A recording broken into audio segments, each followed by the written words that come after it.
Next one is you got to believe.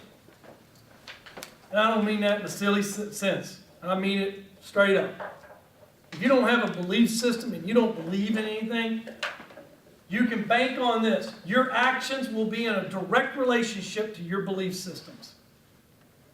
And most of us think we know our belief systems and we don't.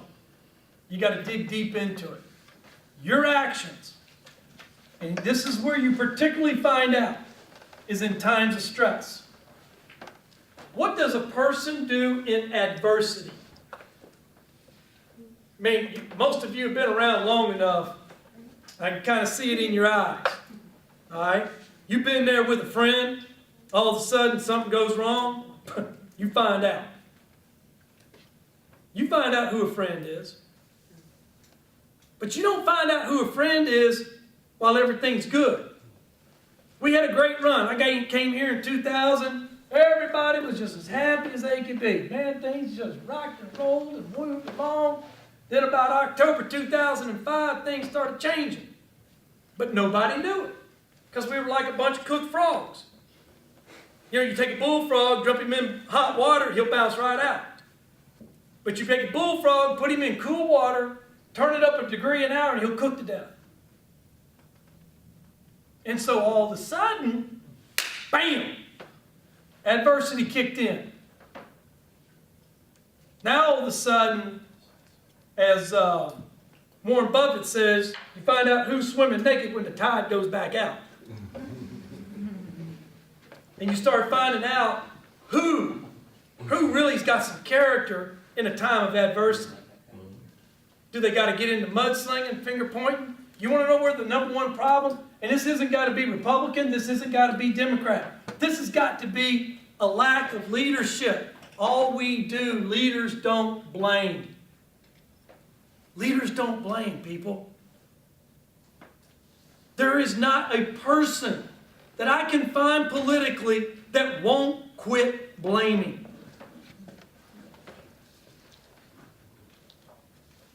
Most of you know now, I know you know Micah. I know that, the Titusville area has been through what everybody wants to say is, woe is me. I've never heard from either one of them ever a single complaint. Man, the eyes are on the future. We will get through this. You have to do some cuts, and you have to do... Back there laughing with Daniel. But that's what it takes. It doesn't mean that you're not going to have bad days, guys. It doesn't mean that you're not going to have the moments where you just got to decompress. But control your emotions. Pat Williams, general manager over at Orlando, got a great definition for maturity. The ability to control one's emotions. You expect out of a child when you take him to the grocery store and he wants the ice cream and you say no and he falls on the ground with a temper tantrum. You don't expect that out of your 32-year-old accountant.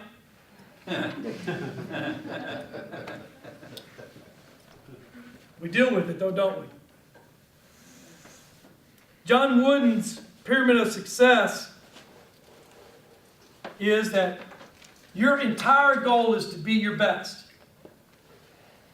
If you achieve your best, then you've achieved everything that can possibly be done. Has anybody ever been around Little League football, Little League baseball, Little League soccer, youth programs? I ran the Vieira Century Little League for 5 years as the president. They found out I was a basketball coach. Next thing you know, I'm president of Little League. I'm like, this is great. But here's the deal. Every dad walks in and it's all about winning. They may not mean it from the standpoint of the cruelty of the word. They may be really trying to be sincere. John Wooden has won more NCAA titles than anybody else ever in the history.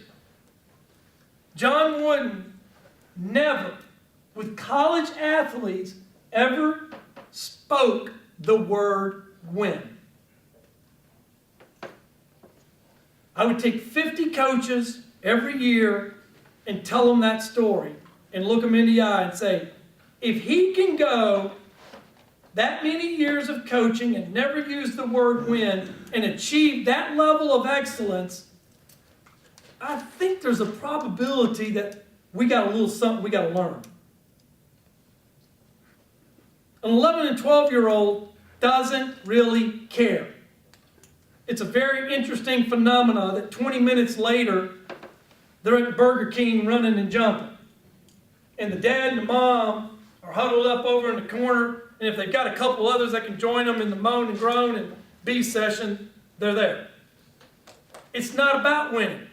Wooden believed in one thing. If I could get the absolute best out of every single kid I had, that's all I could do. Now, he was a perfectionist for the best. He started college athletes with a 1-hour lesson on how to tie and put on socks and shoes. You say, why? Well, if you've got your socks and shoes on wrong, it's the only equipment that a basketball player has. And if they're on wrong, you get a blister. If you got a blister, you can't be your best. He started with a 1-hour session. Every player that played for John Wooden put their socks and shoes on exactly the same way. There was a way that it was to be done that prevented you from having injury. That's what you teach. That's what you inspire in people, to be their best.